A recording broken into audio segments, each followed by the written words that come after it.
Avant de terminer mon propos, je voudrais me résumer pour une bonne compréhension de tous.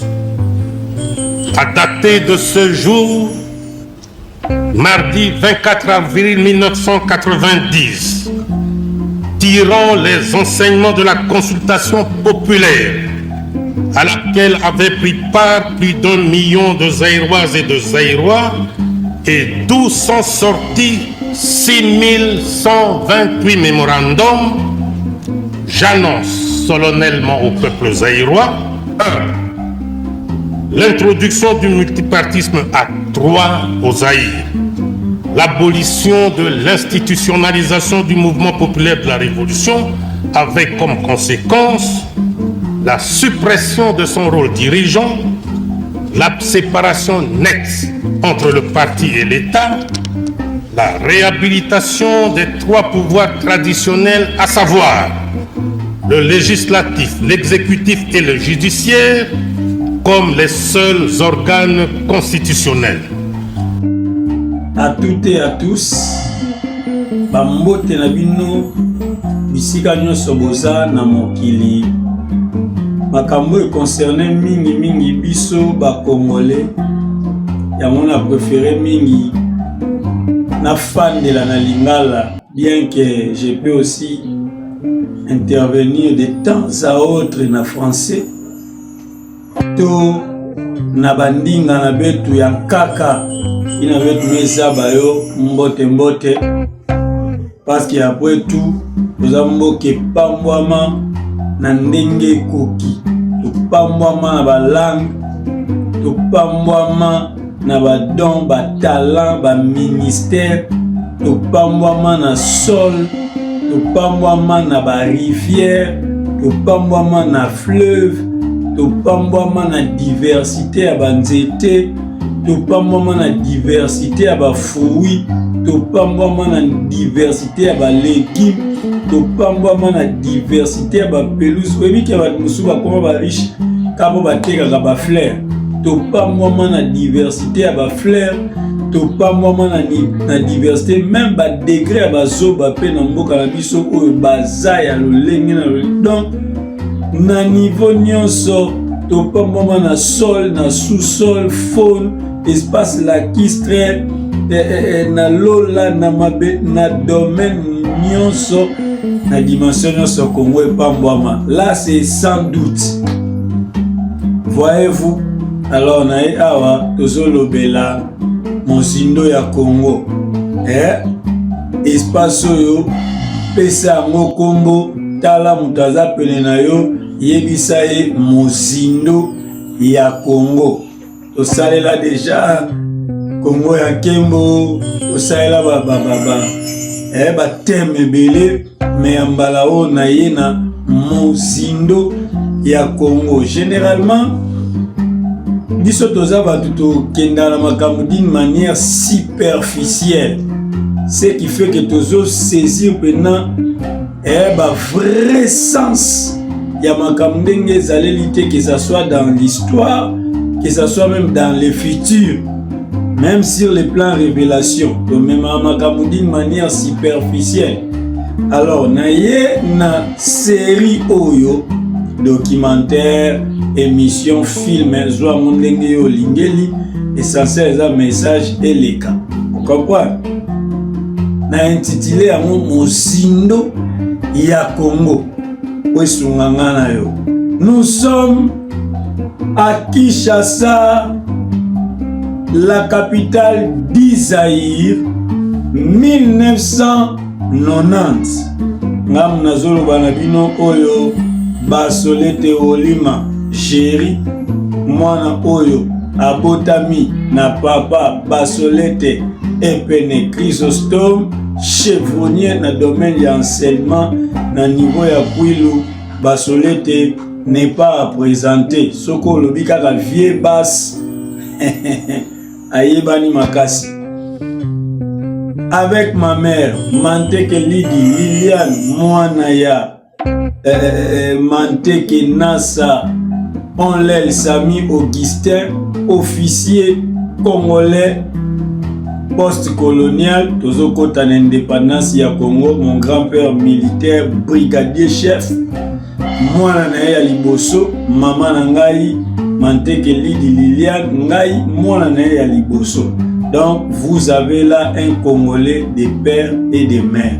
Makamna ekoloba a mozindo ya Congo eza par rapport ya ba révélation o nzambe azo talisa biso et ba révélation wana esuki ka na révélation te to balisi ya mona science to balisi ya mo na lisolo histoire ya mabele na biso parce que la révélation est moins douteuse quand les preuves sont certaines.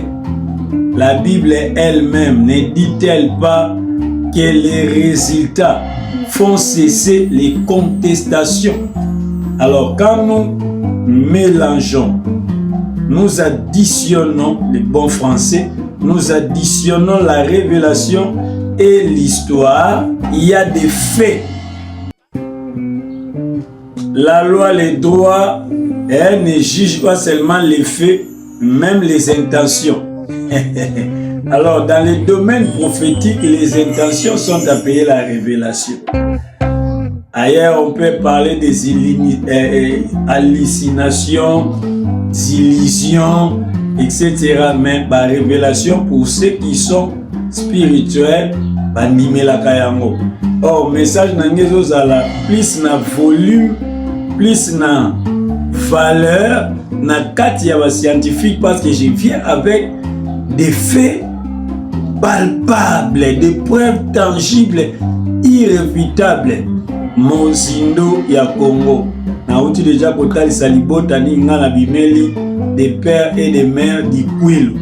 Donc, la révélation nyonso na bima libanda ya Congo te, na botami na Kinshasa, na Ngaliema, na Kolina, Bifulu, papa mimi biso na Kwilu, na 89 maman est pour récupérer biso azong na biso na Kinshasa, na Koli makasi na quartier Mososo, il mettait deuxième rue résidentielle, 97 98 tolongwe tokema tonge, mais pendant que tu allais na limiter na fréquenta bandal ngiri mapela esika grand-mère azali bandal ngiri maman le kibanoko nde bazale kuna de temps à autre maman nous laissait aller vivre na vacances pembeni ya bandeko na ye.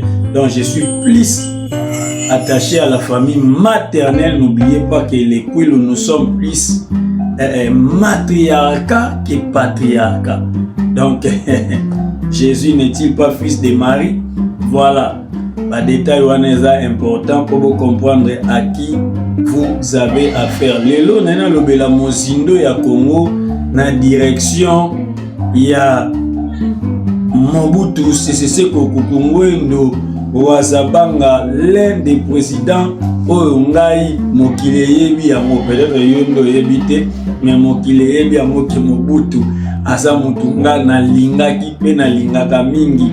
Bien qu'aujourd'hui, par la révélation de Dieu, nous avons compris qui est Félix Tshisekedi, Félix Antoine Tshisekedi Tshilombo, notre président. Na lingaka pe mingi batu ba yebi yango. Nous n'avons pas la besoin ya kobimisa motema totanda yango pour battre comprendre que nous l'aimons. Pour le flatter, Mobutu n'est pas là. Je vous dis que je l'aime. Pour vos candidatures, Moutalobi na olinga yo bino bo memi oka na degré. Alors c'est bien pour la présidente Matol. Mobutu na linga kae aza na nkunda na Maroc. Je parle toujours en bien sur lui et ba mabe na epe esika mabunge zali to wanga na kayango te. C'est un humain. Aza na mbambeba aza pe na bola ya koloba ke nyonso Mobutu asala ke zalaka mabe sala yo ndo yeba na makambo zoloba soki eza malamu to eza mabe chewa na sima. Alors mozindo ya Congo tolingi tomona awa Mobutu mingi balobaka IDPS libéré Congo te, IDPS bitumba nango inutile, IDPS zéro, Mais moi, je vais vous montrer l'autre face de Mobutu qui peut balobelaka. Mingi pe no balobela yango te. Esukela ba wana mitema, baboya ko avouer. L'AFDEL n'a jamais délivré la République démocratique du Congo. Si l'AFDEL nous avait délivré, on n'allait pas être tout le temps en guerre avec les Rwandais. Vous comprenez? Mobutu est resté fidèle à sa parole. Mobutu est resté fidèle à sa nation. Mobutu est resté fidèle à son peuple. Aujourd'hui, na mozindo ya Congo, nous découvrir yango. Play.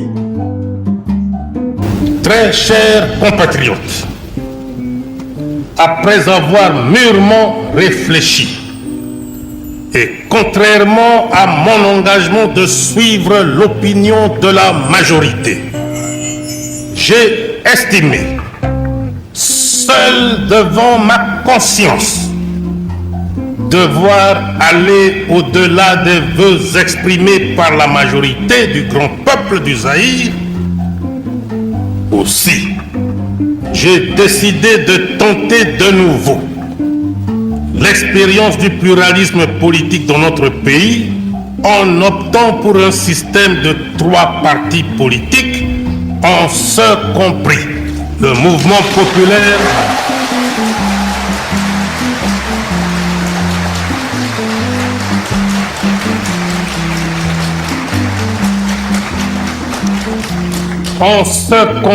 le mouvement populaire de la Révolution, avec à la base le principe de la liberté pour chaque citoyen d'adhérer à la formation politique de son choix.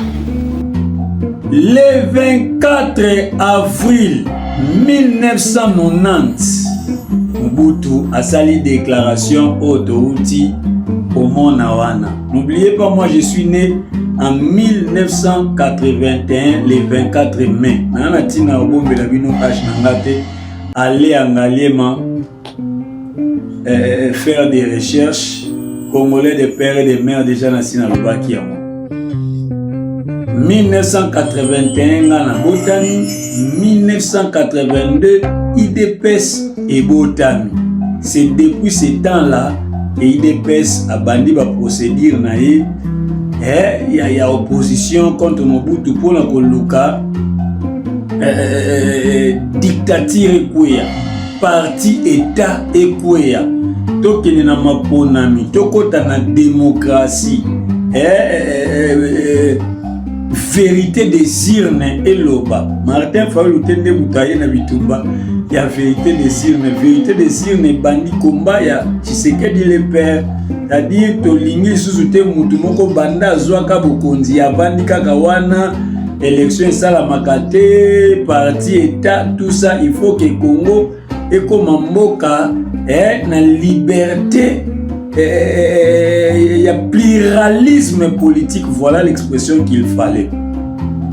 C'est alors que Mobutu a reconnu le pluralisme na mboka na biso le 24 avril 1990.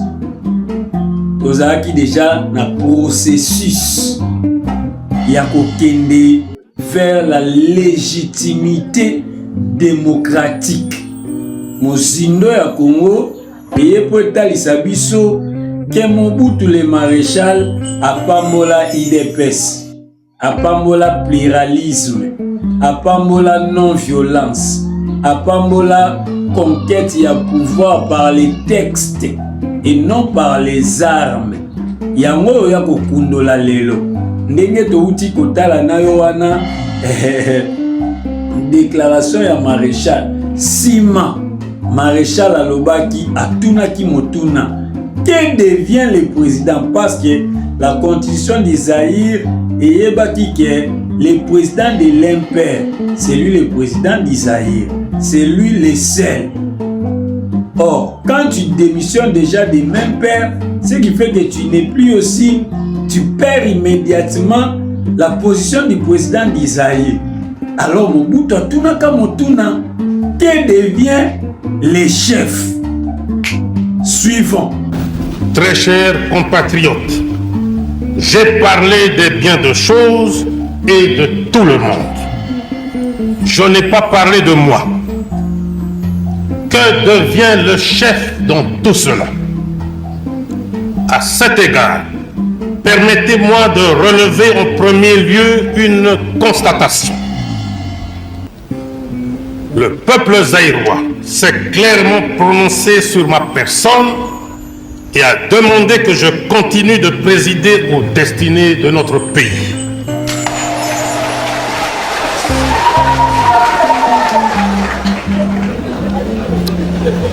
Je voudrais remercier mon peuple pour cette expression incontestable de confiance renouvelée.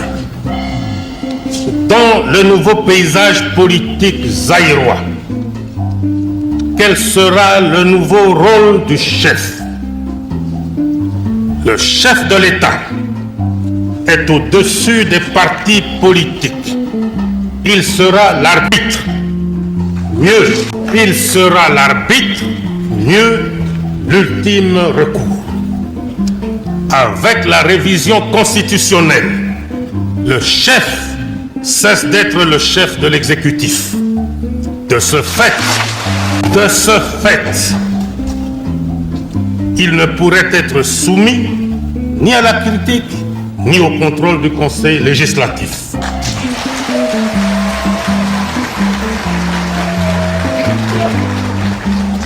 Il demeure le garant de l'indépendance nationale, de l'intégrité territoriale et constitue le dernier rempart de la nation. Tous les fils et toutes les filles de notre pays, membres ou non d'un parti, doivent se reconnaître en lui. Et quoi qu'il arrive, en sa qualité de chef, se situant au-dessus de la mêlée, il s'engage à demeurer le dénominateur commun, c'est-à-dire le rassembleur, le pacificateur et l'unificateur.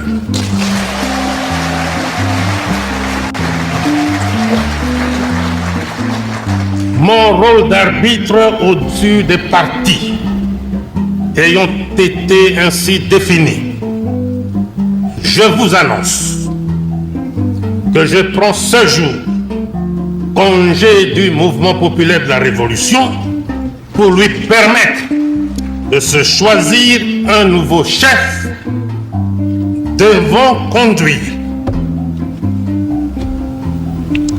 Mon rôle d'arbitre au-dessus des partis ayant été ainsi défini, je vous annonce que je prends ce jour congé du mouvement populaire de la Révolution pour lui permettre de se choisir un nouveau chef devant conduire les changements des structures matérielles et humaines de ce parti. Namotuna wana, que devient le chef? Yemoko le chef apesaki yanonde touti kolanda. Le chef devient l'arbitre. Arbitre na lingala na biso ya pete o ya biso tokoleli na Kinshasa tokoloba mokati makambu to mokaboli bitumba.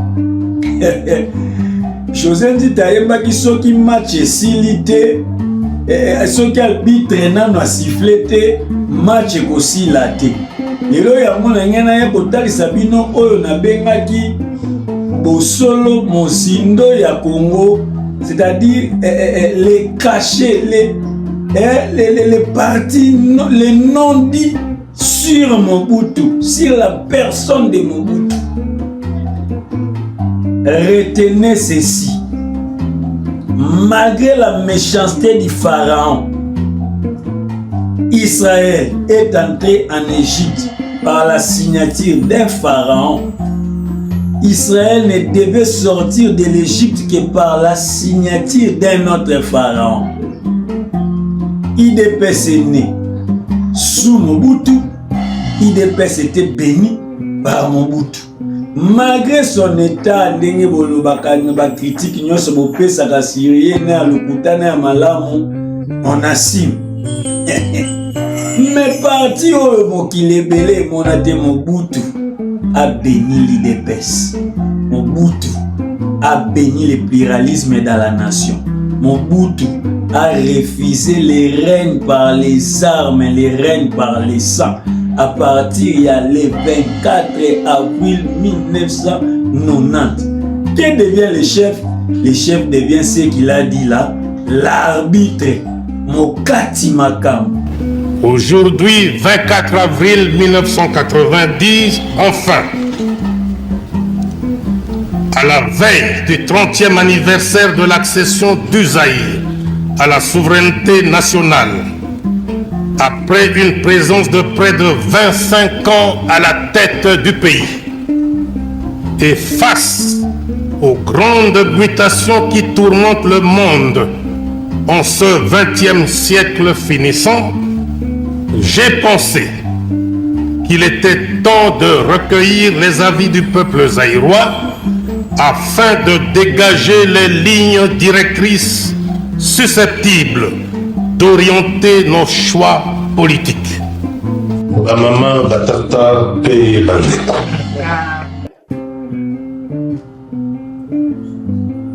Ndenge moko tosololaki na bino na région. Boyebi makambo nini nayebisaki. Na bomi eloko moko te. Totikali nde famille monene ya bana ya Zaïre. Ya komona na lingumba oyo na ndambo ndenge ekokabwana misato. Soko lobi na lopoto ndenge babengaka image, langage imagé na mwa proverbe pona kolimbola makambo na kati ya famille monene ya République du Zaïre. Okomona famille moko bakobenga yango MPR, ezali na ba structure na yango, organisation na yango, tobenga yango nini le grand frère. Sikoyo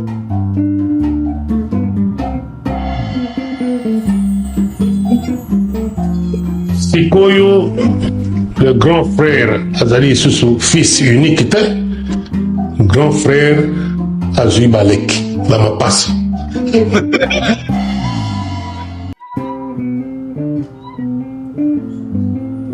La mapasa bakobotama soko baboti yo lelo.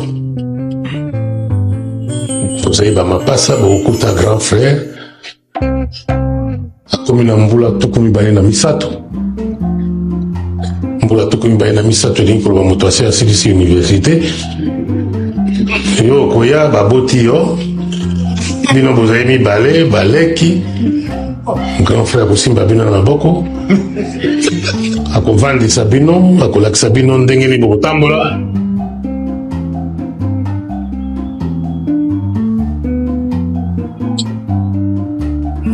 Nazali kolimbola na lopoto balobi langage imagé po boyeba ndenge nini ezalela ekozala mpe nasali yango na ndenge ya boye.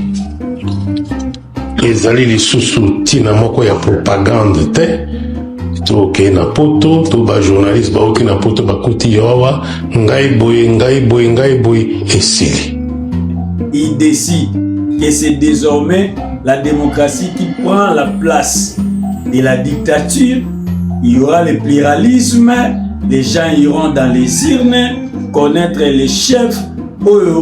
Et ça c'est l'aspiration du peuple. Ouf! Par accident. Il fallait que nous préagissions et nous avions déjà repéré des Zaïrois qui étaient prêts à combattre Mobutu pour nous, avec notre aide, bien sûr. Au Rwanda, dans les camps du FPR, des milliers de Tutsis du Zaïre n'attendent plus désormais qu'un ordre pour passer la frontière. Mais Kagame voit déjà plus grand.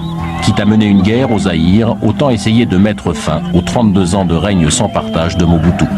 Il sait qu'il peut compter sur la bienveillance des États-Unis qui aimeraient voir une nouvelle génération accéder au pouvoir en Afrique. Mais pour renverser Mobutu, une armée même entraînée ne suffit pas. Kagame doit avancer masqué, donner l'illusion que ses troupes ne font que conseiller une rébellion interne. Il lui faut donc trouver un homme de paille parmi les opposants à Mobutu. Ce sera Laurent Désiré Kabila. Kabila a le bon profil, il est zaïrois, n'appartient pas à l'ethnie Tutsi et combat Mobutu depuis plus de 30 ans. Je ne me souviens de rien qui m'ait frappé à son propos. De toute façon, il fallait faire avec la situation et avec les Zaïrois. Disons qu'un accident de l'histoire nous a fait tomber sur Kabila. Mais seul, Kabila n'est pas un alibi suffisant pour servir de couverture à l'intervention rwandaise. Parallèlement, 3 autres opposants à Mobutu sont contactés, dont Deogracias Bouguera, un Tutsi zaïrois du Nord Kivu, créateur dans les années 1990 de l'Alliance démocratique populaire. Autour de Kabila, ces hommes vont former l'AFDL, l'Alliance démocratique pour la libération du Congo, une organisation d'opposants à Mobutu, mais dirigée en sous-main par les Rwandais. Appelons ça par les châtiments de Dieu, l'expression biblique adaptée à cela, c'est ce que j'ai dit, les châtiments de Dieu. Les reines de Kabila, c'est les châtiments de Dieu. Dieu nous a livrés entre les mains de nos ennemis pour nous réveiller de notre sommeil. Donc les reines de Kabila, c'est les châtiments de Dieu.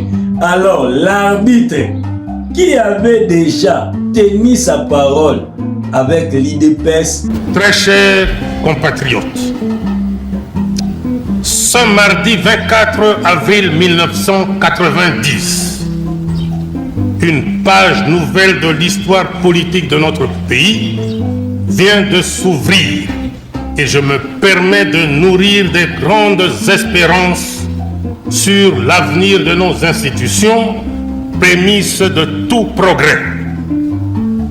Quelles que soient les lacunes inhérentes à toute œuvre humaine, nous devons reconnaître que grâce à l'idéal qui nous a toujours animés dès l'aube du 24 novembre 1965, nous avons la paix, l'unité nationale, l'intégrité du territoire et la fierté de nous sentir partout zaïrois.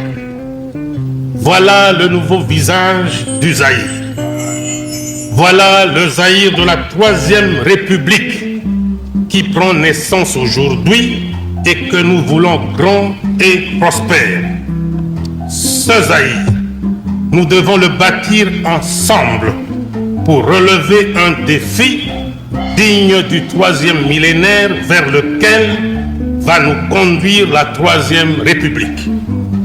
Si 2 désirs font une volonté, comme le disait un grand penseur britannique, George Meredith, pour ne pas le citer, je me demande quant à moi ce que peuvent faire 2 volontés unies, la vôtre et la mienne. 2 volontés qui s'inscrivent dans le cadre d'un nouveau pacte que nous signons aujourd'hui, vous et moi, pour la construction d'un nouveau Zaïre.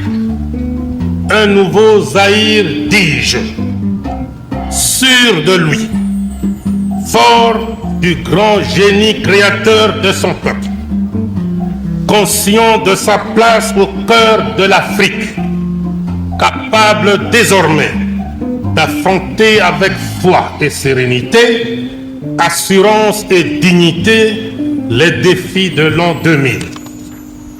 Un nouveau Zaïre enfin, qui fera dire aux générations futures, pensant à la journée d'aujourd'hui, vraiment, ce fut un des moments les plus beaux de l'histoire de la République.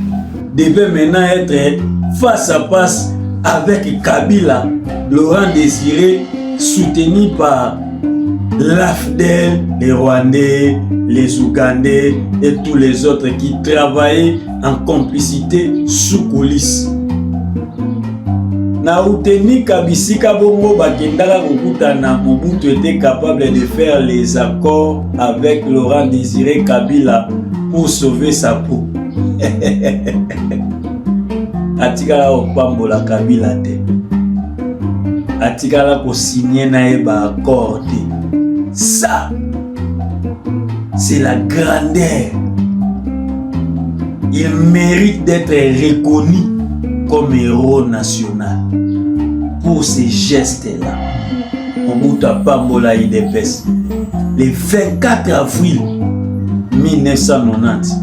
Mais face à face, na Kabila, il pouvait signer les accords pour avoir aussi ses avantages parce que c'était lui le président de la République. Atikala opambola IDPS, atikala opambola AFDLT, apambola Désiré Kabila T. Ce qui veut dire na succession à la rebelle. Atikala ozo bénédiction Mobutu T a traité na bango accord à mon côté. Que dit la suite? Sir Kabila, play. Avant de rejoindre l'Outeneka, Kabila impose une dernière condition. Aucun représentant occidental ne doit être présent à bord. Les affaires africaines doivent se régler entre Africains. Seul Mohamed Sarnoun, l'ambassadeur des Nations Unies, est toléré. Après un long et franc échange de vues, il a été convenu que chacune des parties étudierait les propositions de l'autre et ferait connaître ses conclusions au président Mandela. La rencontre est un échec. Aucun accord n'est signé. Mobutu refuse de renoncer au pouvoir, Kabila, lui, refuse de renoncer à Kinshasa. L'espoir américain d'une transition en douceur est compromis. Nabandi biso baso touti bongo kolanda na Mozindo. Mobutu avait béni le pluralisme, le pouvoir du peuple pour le peuple par le peuple au moins désir. Atikala Ropambo la rébellion te. Asignana Kabila accord te.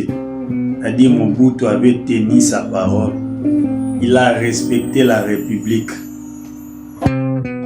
Voilà un sacrifice suprême. Il fallait beaucoup de générations, disons, il fallait beaucoup d'années pour qu'un homme vienne finalement en parler. Parce que plusieurs ont peur de dire la vérité. Vérité autre Koloba sans flatter. Mozindo ya Congo. Yeba yango. Israël a kotaki Égypte par un pharaon. Il fallait pas bima avec la bénédiction d'un pharaon, la signature d'un pharaon. Mobutu le dictateur a béni la démocratie, le pluralisme. Il n'a jamais béni la rébellion. Il n'a jamais soutenu ni conclu des accords avec des rebelles. Ce qui fait que leur suite ndenge bino mo bozomona bakozalaka na débandade. Le 16 janvier 2001, Laurent Désiré Kabila est tué, abattu par l'un de ses proches à l'intérieur même du palais présidentiel. Cet homme, qui n'a fait que trahir ceux qui l'ont porté au pouvoir, finit trahi à son tour. Après 3 années de règne sans partage, il laisse derrière lui une région où les conflits se sont multipliés. Des guerres larvées minent toutes les frontières de l'ancien Zaïre. La mort violente de Kabila permettra-t-elle de trouver enfin une issue à l'interminable tragédie des Grands Lacs? Voyez-vous, Bo Panza Sango, Bobeta Lisolo partout, malgré qu'il était dictateur, il est mort par les sacrifices suprêmes, l'intérêt supérieur. Voilà pourquoi on lui reconnaît jusqu'à ce jour l'homme de l'intégrité territoriale. Ce que ça m'a contredire malobana biso, sala yango, même biso na boye, sala yango te po finga biso, biso pe toda monoko, mais pesa mel biso te ya po finga yo. Yeba yango ke mosali na nzambe likolo na mafinga. Aza pe na bilakeli wa kabola lokola tata azo kabola bigogo likolo na mwana. Na bandi bongo okomprendre mosindo ya Congo tokutani bongo na banimero oyo ekoya Chali ya Jerry Mososolisi olingi toloba mingi tokende musika sunga biso na balolenge ebele partager yango lekisa biso na émission mema biso na makambo minene pourquoi pas osaela biso osombela biso matos po vision déjà ya chaîne ya télévision Sindili Mundo ezali nzamba lola apesa bino makoki obosunga biso tolemba te kolobela mozindo ya Congo na mikolo koya bokoza su mabomba minene kolo Yesu Masiya mosiko lili siko pe lisekwa asa elanga bino bolamu apambola.